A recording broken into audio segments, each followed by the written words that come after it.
American soldiers approach the silent convoy and find all the Mexicans dead.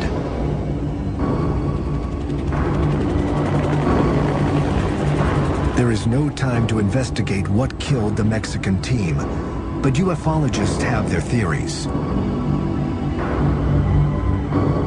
They somehow came in contact with a lethal agent, a bacteriological agent that was from out of this world, or an extraterrestrial biological agent of some sort that killed them, which is my favorite theory. The U.S. recovery team quickly tends to business. It finds the 16-foot-wide silver UFO strapped to the back of a flatbed truck. The straps are reconfigured and connected to a cargo cable from the Sea Stallion helicopter. Safely secured, the estimated 1,500-pound disc is lifted up and headed back to the U.S.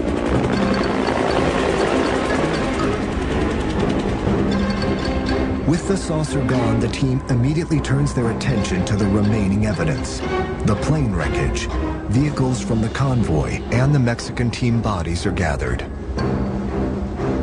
They gathered the debris, the bodies from the Mexican recovery team, and then they exploded them with high explosives.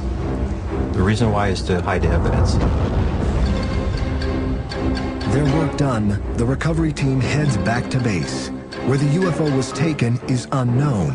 Some have speculated Atlanta, Fort Bliss, or Wright-Patterson Air Force Base. It is an unprecedented event, and I think it's comparable to what happened in Roswell, New Mexico. If this 1974 UFO crash was real, there was no evidence to prove it. Only the passing down of the story from generation to generation kept the tale alive, but few took it seriously. That changed in 1991. That year, not one, not two, but dozens of UFO sightings are reported over Mexico. What gives the 1991 sightings credibility is that strangers reported seeing the same thing at the same time on the same day, and yet they were hundreds of miles apart from each other.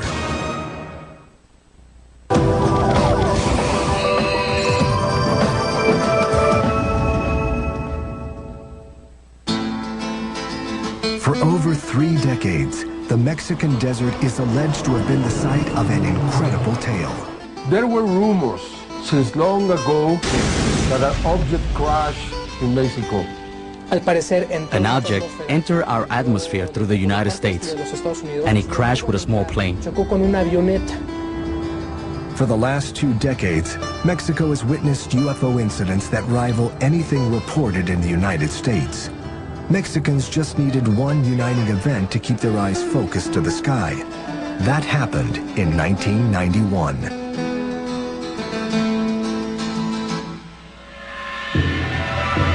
In July of that year, one of the longest solar eclipses in history is set to happen. The total eclipse is visible only in a narrow corridor that includes central Mexico. A year in advance, all the Mexican people knew about the eclipse in '91. I mean, it was an event, it was a moment. All around Mexico, there were people waiting for the eclipse. It was an important eclipse because even though there had been other eclipses that had taken place until that day, they were not on the magnitude of that eclipse. Just after 1 p.m., the skies above Mexico darken. Astronomers adjust their telescopes. Millions gaze skyward. During 1991, consumer technology makes videos commonplace. On this day, many Mexicans use their cameras to capture the moon as it begins to pass in front of the sun. To their disbelief, they also capture something unexpected. It was a curious thing. During the eclipse, I heard some people who were around us saying, "Look, what is that there also?" Several people filmed and saw metallic objects that are clearly distinguished with the form of a cupola, and what is commonly called a flying object. In Mexico City, in Tepeji del Rio, in Puebla, in Cerro de la Estrella. From all corners of Mexico come videos showing a strange metallic-looking object just below the eclipse. The eclipse UFOs, or ovnis as they are called in Mexico, become the talk of the country. But while some are quick to claim that Mexico experienced a UFO encounter, skeptics aren't buying it. This was one of the great events of the century as far as eclipses and astronomical events, and hundreds and thousands of astronomers, professional and advanced amateur astronomers, came from all over the world, and it converged upon Mexico City and the other towns where the eclipse was visible. Not a single professional astronomer reported seeing anything that wasn't supposed to be there. Professional astronomers immediately doubt any UFO claims and instead offer a more scholarly response.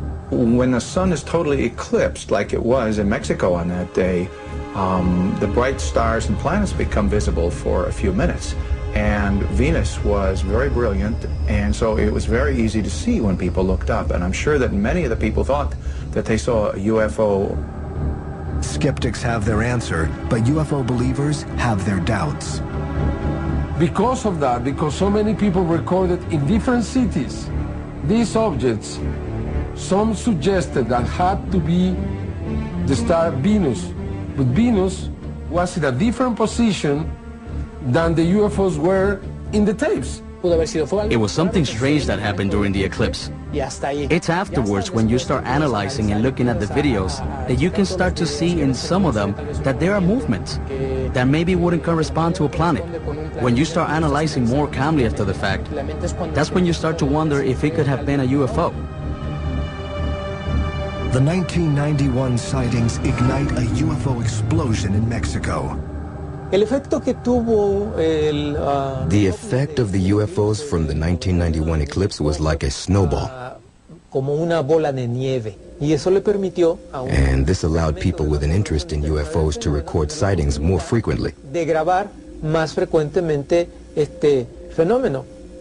While Mexico's UFO explosion comes as a surprise to most, some ufologists believe it was actually predicted over 1,000 years ago. The Maya were one of the great civilizations in history. For over 600 years, they built cities, constructed reservoirs and temple pyramids, and developed an incredible understanding of astronomy.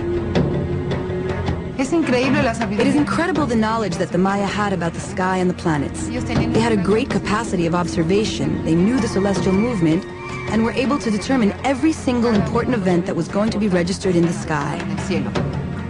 The Maya recorded their information on foldable books called codices. Most of these texts were burned by Spanish priests during the 1500s. Today, just 4 Mayan codices remain.